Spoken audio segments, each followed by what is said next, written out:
Саламатсыздарбы, бүгін мен балықтан бутерброд жасаймын. Ол үшін мындай балықты алып вилкамен езіп алдым. Содан соң жұмыртқа мен қиярды омақтап кесіп алдым.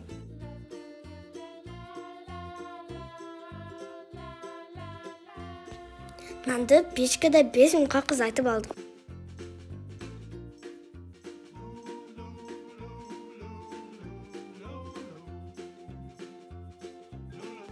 Енді нанымыздың бетіне дайын болған заттарымызды қойып бутерброд жасаймыз.